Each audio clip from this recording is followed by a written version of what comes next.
Short term source of finance, जिसमें सबसे first है ट्रेड क्रेडिटर्स। आप उधार खरीदते हो, ये भी एक तरह से सोर्स ऑफ फाइनेंस है। It means supplier of goods.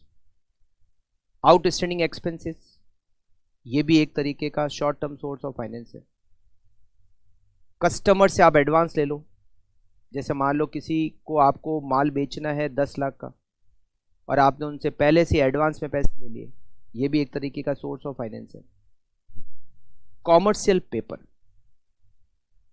It is an unsecured money market instrument issued in the form of promissory note. Commercial paper एक तरह से डेट इंस्ट्रूमेंट है, यह अनसिक्योर्ड होता है, आप इसको इश्यू करते हो। It is issued in denomination of ₹5 lakh और मल्टीपल देयरऑफ। एक कॉमर्शियल पेपर 5 लाख का होता है।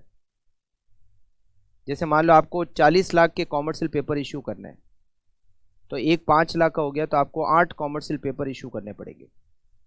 Interest rate on commercial paper link to the yield on 1 year government bond. मतलब गवर्नमेंट बॉन्ड 1 ईयर का गवर्नमेंट बॉन्ड होता है, उसकी रेट के साथ में इसकी रेट लिंक्ड होती है। वहाँ रेट बढ़ेगी तो इस पर भी रेट बढ़ेगी, वहाँ कम होगी तो इस पर भी कम होगी। Credit rating is required for issue of commercial paper. अगर एक कंपनी कॉमर्शियल पेपर इश्यू करना चाहती है तो उसको क्रेडिट रेटिंग लेनी पड़ेगी, कंपल्सरी है। क्रेडिट रेटिंग लिए बिना आप कॉमर्शियल पेपर इशू नहीं कर सकते। It is issued generally for working capital requirement, मतलब ये एक तरह से शॉर्ट टर्म फाइनेंस में काम आता है। आप इसका यूज़ कॉमर्शियल पेपर से अगर एक कंपनी फंड अरेंज करती है तो उस फंड का यूज़ वर्किंग कैपिटल के लिए किया जा सकता है।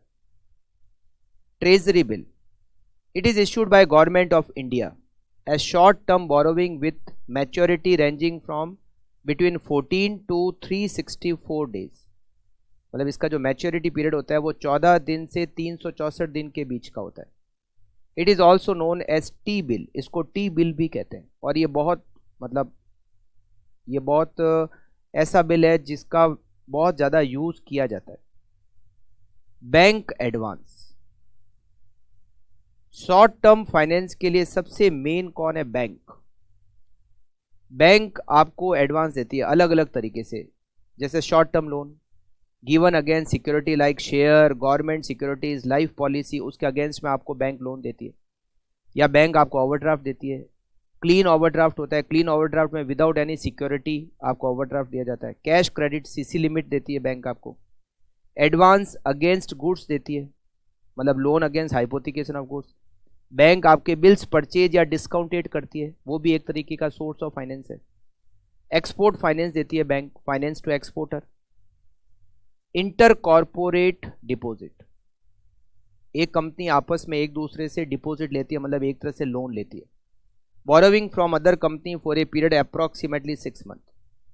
Certification of deposit, it is deposit certificate same as time deposit with bank. जैसे आप बैंक में एफडीआर कराते हो तो डिपॉजिट सर्टिफिकेट होता है, वैसे ही ये सर्टिफिकेट ऑफ डिपॉजिट होता है।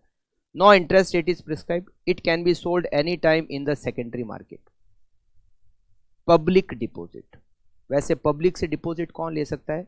बैंक ले सकती है, जैसे State Bank of India, Punjab National Bank, Union Bank, ये सारी बैंक पब्लिक से डिपॉजिट लेती है। आप पब्लिक हो, बैंक में जाके एफडीआर कराते हो, ये डिपॉजिट ही तो है।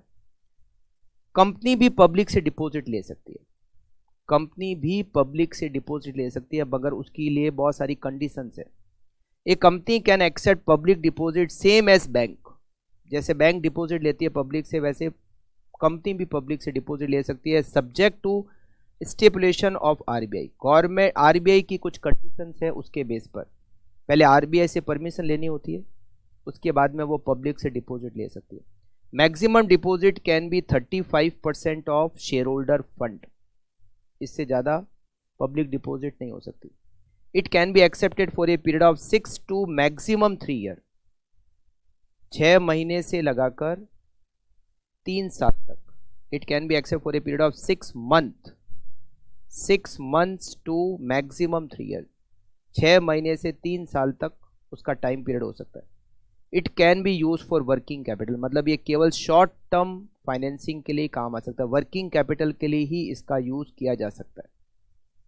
लॉन्ग टर्म पर्पस के लिए या फिक्स्ड एसेट्स खरीदने के लिए इसका यूज़ नहीं किया जा सकता।